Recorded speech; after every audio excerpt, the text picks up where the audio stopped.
ابطال لا تناہی کی دلیل. اب ایسی دلیل بیان کرنا چاہتے کہ لا تناہی کیا ہے؟ باطل ہے. ابطال لا تناہی یعنی غیر متناہی بات کو یا غیر تناہی کو کیا کرنا؟ باطل کرنا. ایسی چیز کون سی ہو سکتی جو کیا ہو؟ لا تناہی ہو. صحیح. اب یہاں سے یہی باتیں بیان کر رہے ہیں. اب دیکھیے فلاسفہ کے نزدیک کوئی بعد اور کوئی جسم غیر متناہی نہیں ہو سکتا. بعد ہو یا جسم نہ غیر متناہی نہیں ہوتا بلکہ متناہی ہو.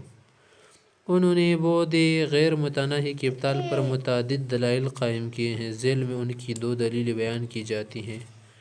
نمبر 1 برہانی تطبیق. برہانی تطبیق کا مطلب ہے کہ اگر بعد غیر متناہی موجود ہو چلو تو ہم اس میں ایک نقطہ فرض کر کے اس سے ایک خط نکالیں گے. صحیح. پھر جو خط نکلے گا نا لا الی النہایہ چلا جائے گا. یعنی اتنا جائے گا اتنا جائے گا اتنا جائے گا کہ اس کی کوئی انتہا نہیں ہوگی.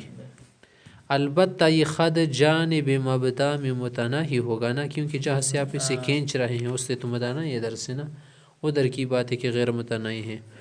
پھر اس خط کے مبدا سے 1 گز مثال کے طور پر یہ مثال کے رکھیے 1 گز چھوڑ کر دوسرا نقطہ فرض کرے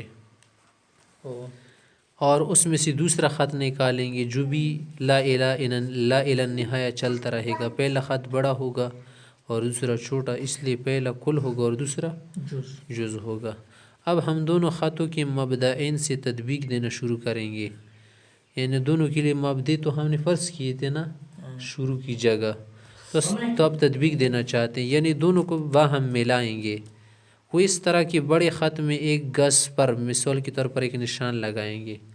ایک جگہ پر نشان لگاؤ جسے ہم کنویں کا پانی کیا کرتے ہیں گزوں کے ذریعے معلوم کرنا چاہتے ہیں. اس میں چوہا وغیرہ گر جائے یا انسان تو اس میں کتنا پانی نکالیں گے؟ ایک لکڑی اس میں ڈالیں گے باسا نا. پھر اس پر مثلا تم نے 30 ڈول نکالے تو کیا کرو؟ ایک نشان لگاؤ. پھر 30 ڈول نکالو، اس طرح 200 ڈول تک نکالو، نشان پورا کر لو. تیسرے اس میں بھی کیا کریں گے؟ ایک نشان لگائیں گے. تو دونوں میں جب تطبیق کریں گے نا، مثلا ایک نشان لگائیں گے اور چھوٹے خط میں بھی اتنی پسلے پر نشان لگائیں گے کیونکہ تطبیق کرنی ہے نا. تطبیق کے لیے مقصد ایک چپل سے ملاؤ تو تطبیق ہو. طابق النعل بالنعل اور کہیں گے کہ یہ اس کے برابر ہو گیا. اسی طرح آگے ایک گز پر دونوں خطوں میں نشان لگاتے جائیں گے اور دونوں میں تطبیق دیتے جائیں گے نا ترتیب سے. ہر ایک کو ناپیں گے، نہیں چھوڑیں گے. اب یہ تطبیق یا تو چلتی ہی رہے گی یا دونوں خطوں کا برابر ہونا لازم آئے گا. صحیح. اگر برابر ہو گئے تو ٹھیک ہے چلو، اگر چلتی گئی تو بات خراب ہو جاتی ہے. اور دونوں تو برابر نہیں ہو سکتے کیونکہ کیا تھا؟ چھوٹا تھا یا نہیں؟ چھوٹا تھا. اور کل اور جز مساوی ہو جائیں گے جو کہ کیا ہے؟ باطل ہے، کیونکہ ایک چھوٹا تھا ایک بڑا. یا کسی جگہ تطبیق رک جائے گی اور چھوٹا ختم ہو جائے گا تو منتہی ہو جائے گا. تو چھوٹا جب منتہی ہو گیا اب دیکھنا یہ ہے کہ بڑا خط اس سے کتنا بڑا ہے، اس چھوٹے سے کتنا بڑا ہے. اس کی بڑائی معلوم کرتے ہیں نا. جہاں تک برابر تھے وہاں تک تو برابری ہے نا. آگے جو کیا ہے بڑائی ہے، اس میں زیادتی ہے، اس کو دیکھنا چاہیں گے. اور کس جانب میں بڑا ہے؟ ظاہر ہے کہ مبدی کی جانب میں تو بڑا نہیں ہو سکتے کیونکہ ورنہ پھر تو مبدا نہیں رہے گا، ابتدا کی جگہ نہیں رہے گا جیسے شروع ہوا تھا نا. اور درمیان میں بھی زیادتی نہیں سکتی کیونکہ اوساط منظم ہیں، ترتیب کے ساتھ ہے نا، نظم کے ساتھ ہے. اس لیے لامحال انتہا کی جانب میں زیادتی ماننی ہوگی نا. اب سوال ہے کہ کتنا زائد ہے آخر؟ یہ ظاہر ہے کہ اتنا ہی زائد ہے جتنا جانب مبدا میں چھوٹا خط اس سے کم ہے. مثلا وہ خط کتنا تھا؟ 10 گز تھا اور یہ کیا تھا؟ اس سے بڑا ہے. تو یا تو کیا ہوگا؟ 12 گز ہو گیا، 13 ہو گیا، 14 ہوگا نا. یعنی 1 گز اور چھوٹا خط منتہی ہو چکا ہے. پس قاعدہ جاری ہوگا کہ جو چیز متناہی پر بقدر تناہی زائد ہو وہ بھی متناہی ہے. ایک چیز پہلے متناہی تھی نا، اور اس متناہی پر جب اس میں اتنی مقدار آ جائے کہ وہ منتہی ہو گئی تو یہ بھی منتہی ہے نا بعد والی مقدار. پس بڑا خط بھی متناہی ہو گیا. یہ کیا تھا؟ برہانی تطبیق تھا نا. برہانی تطبیق کے ذریعے ہم نے تطبیق دے کر آپ کے سامنے یہ بات واضح کر دی کہ دیکھیے کوئی بھی چیز غیر متناہی نہیں ہو سکتی کیونکہ اس کو ہم شروع بھی تو کریں گے نا کہیں سے. اگر کوئی کہتے کہ میں اتنی بڑی بلڈنگ بناؤں گا نا کہ اس کی چوڑائی کوئی معلوم نہیں کر سکے گا، تو پھر بناؤ گے کہاں سے؟ انجینئر حضرات تو یہاں سے ابتدا کر رہی تو متناہی ہو گیا، کسی چیز کی تو انتہا نہیں، انتہا کی بیر ہو سکتی کیا کوئی چیز؟ یار میں تو ایسی ندی بناؤں گا نا کہ اس کی لمبائی کوئی معلوم نہیں کر سکے گا، بناؤ گی کہاں سے؟ جاؤ گی کہیں ذوالقرنین کی پہاڑوں پر جاؤ گی کہیں، وہاں سے بھی تو ابتدا ہو جائے گی نا۔ کون سی دنیا ہے کہ جس میں ابتدا نہیں ہے یا انتہا نہیں ہے؟ کسی نہ کسی جگہ سے آپ نے تو ابتدا کرنا ہوگا۔ اور انتہا بھی برہان السلمی، اس کو سمجھنے کے لیے 3 بات یاد رکھیں۔ نمبر 1، ایک معین نقطے سے ایسے 2 غیر متناہی امتداد نکل سکتے ہیں جن کے درمیان بعد برابر بڑھتا رہے۔ مثلا ایک معین نقطہ ہے، یہاں پر آپ نے ڈال دیا، اس طرح ڈال دیا نا، بالکل، تو اس سے 2 غیر متناہی امتداد نکل سکتے ہیں، یعنی یہاں اس طرح کھینچو، پھر اس طرح سے کھینچو، صحیح؟ کھینچو، آگے لیتے کیا کرو، کھینچتے جاؤ، کھینچتے جاؤ، غیر متناہی ہے۔ غیر متناہی مانا ہمارے اعتبار سے غیر متناہی، کون اتنا کھینچے گا آگے؟ ورنہ حقیقی معنی کے اعتبار سے غیر متناہی نہیں۔ نیچے والے تمام ابعاد اوپر والے بعد میں ضرور ہوں گے۔ یہاں پر جو نیچے ابعاد تھے نا، جب اس سے خط نکل رہے ہیں نا، تو ان میں بھی یہ بعد ہوں گے نا، کیونکہ اگر یہ نہ ہو تو اوپر کا جو بعد ہے نا، یہ اوپر ہونا غلط ہو جائے گا، پھر تو اوپر کہاں سے بنا؟ نیچے نہ ہو، ہاں نیچے نہ ہو تو پھر اوپر سے کہاں بنا؟ اس طرح اگر آپ کیا کرتے ہیں، نیچے سے ایک ستون لگاتے ہیں تو اس پر تین چھت بن سکتے ہیں نا، 3 چھت، لیکن ایسا نظام نہیں کہ اس میں آپ 3 چھت زور سے لگا دے، اوپر تو تم نے سیمنٹ وغیرہ کی زور سے نہ، لوہے کی زور سے 3 چھت لگاتے ہیں۔ یوا پاوزا کوٹا، یوا پاوزا ستنی درے کوٹی شوتالا ہے، ہاں تو یہاں پر دیکھیے، یہاں پر کیا ہے، ایک ہی پاوزے پر 3 کٹڑیاں ہے شوتالے پر، لیکن ایسا نظام نہیں کہ تم کو کہ نیچے والے تو بعد نہیں ہے، یہ تم خط کے ساتھ لگا رہے کیا، خط الگ چیز ہے، الگ چیز ہے، صحیح؟ اس طرح اوپر والا ہر بعد نیچے والے ابعاد کی مجموعے پر اور مزید ایک متناہی بعد پر مشتمل ہوگا۔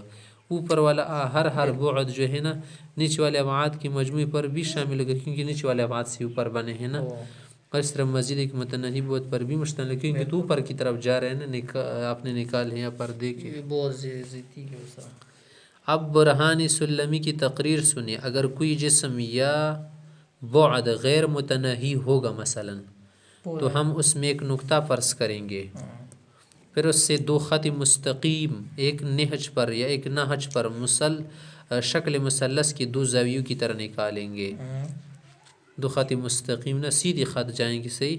جو غیر متناہیات تک چلے جائیں گے، یہ خطوط جو آگے بڑھیں گے نا، ان کے درمیان کا بعد بھی بڑھتا جائے گا، جیسے مثلث میں نیچے نقطے میں تو دوری کم ہوتی نا، اوپر کی طرف زیادہ ہوتی ہیں۔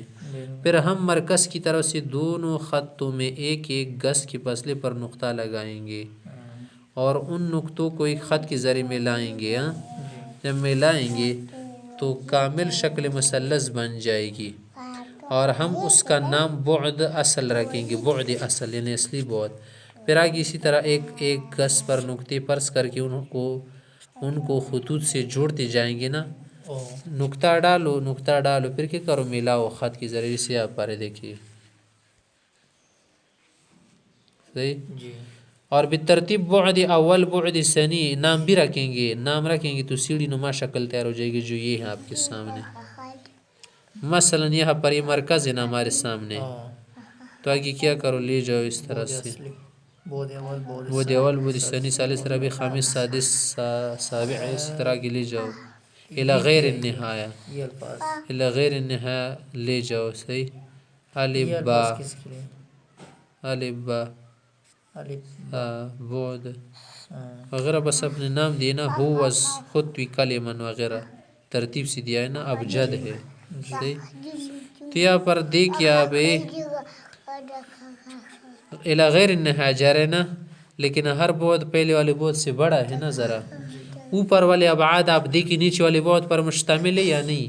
مشتمل ہے نا، لیکن ان میں زیادتی ہے، ایک زائد چیز بھی ہے، کیونکہ وہ ساعت اوپر کی طرف، نیچے کی طرف کیا ہے، تنگی ہے نا، وہ ساتھ نہیں ہے۔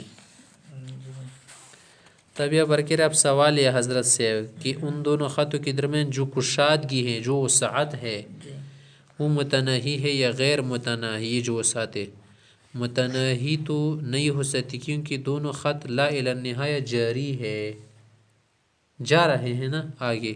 بالکل.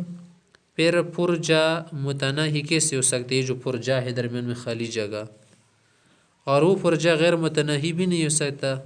غیر متناہی کیونکہ وہ محصور بین الحاصرین ہے نا. یہاں پر بھی ایک خط جا رہا ہے، ادھر بھی یہ بیچ والی جگہ کیا ہے؟ محصور ہے یا نہیں؟ گھیرا ہوا ہے. اور فلسفہ کا یہ مسلمہ قاعدہ ہے کہ جو چیز محصور بین الحاصرین ہو، تو چیزوں کے درمیان گھری ہوئی ہو، وہ متناہی ہوتی ہے. اس لیے تو گھیر رکھی ہے نا. بالکل. نیز یہ بھی ایک قاعدہ ہے کہ اگر متناہی پر زیادتی بقدر تناہی ہو تو متناہی ہوتی ہے.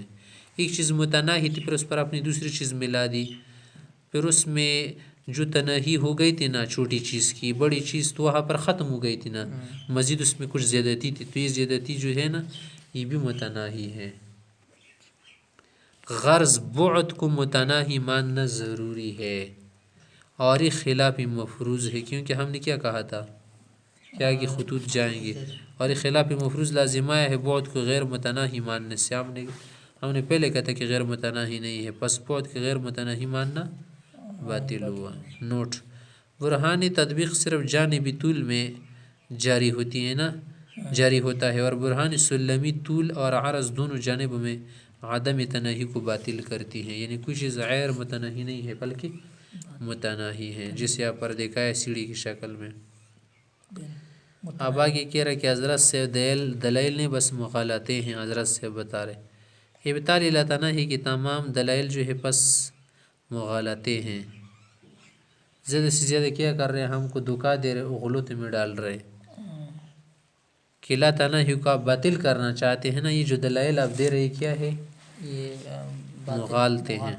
حضرت مولانا محمد قاسم صاحب نانوتوی رحمۃ اللہ علیہ نے تقریر دلپذیر میں ان تمام دلائل کو کچا چٹا کھول دیا ہے. ان دلائل کا کچا چٹا کھول دیا ہے. ہم یہاں صرف 3 باتیں نقل کرتے ہیں. نمبر 1، تناہی مفہوم مقید ہے، یعنی ایک مفہوم ہے جو مقید ہے، اور لا تناہی مطلق اور ہر مقید کے لیے مطلق ضروری ہے. لا تناہی تو مطلق چیز ہے نا، لا تناہی بس مطلق بات ہے. مطلق اس کو کہ جس کے لیے کوئی قید نہ ہونا، بس کھلی چھوٹی چیز ہو، چھوٹی ہوئی.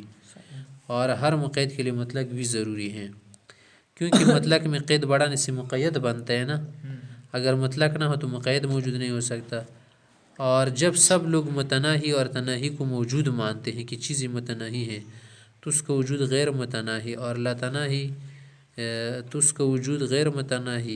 اور لا تناہی وجود کے بغیر کیسے ہو سکتا ہے؟ تم نے کہا کہ یہ متناہی ہے، اس لیے تو متناہی ہے نا، کہ غیر متناہی نہیں ہے. دا متناہی ویلی دا تو څنګه وپېژندل سو متناهي ده، خو غیر متناهي نه ده، خو ځکه خو د متناهي وپېژندل سو غیر متناهي نه ده. صرف ذہنی بات ہے. صحیح. پھر آگے کہہ رہا ہے کہ دیکھیں جب آپ متناہی کو پہچانتی تو اس لیے تو پہچانتی کہ غیر متناہی نہیں ہے نا. اگر لا تناہی کو آپ باطل کر دے تو وہی باطل نہیں ہوگا، بلکہ اس کے ساتھ متناہی اور تناہی بھی باطل ہو جائیں گے. غیر متناہی باطل ہے. لا غیر متناہی کو اگر باطل کر دو گے تو متناہی بھی باطل ہو جائے گا. کیونکہ اگر تم اس چیز کو متناہی کہہ رہے تو کیوں متناہی کہہ رہے؟ آپ کو پتہ کیسے چلا کہ متناہی غیر متناہی نہیں ہے نا. تو غیر متناہی کو آپ کیوں باطل کر رہے؟ اس میں کیا مقصد ہے آپ کا؟ فضول سے باطل کر رہے اس کو، ضرورت ہی نہیں باطل کرنے کی. آگے کہہ رہا ہے کہ دیکھیں برہانی تطبیق میں جو 2 سلسلوں کے مبداؤں میں ایک گز کا تفاوت فرض کر کے دوسری جانب دونوں کو غیر متناہی مانا گیا ہے نا.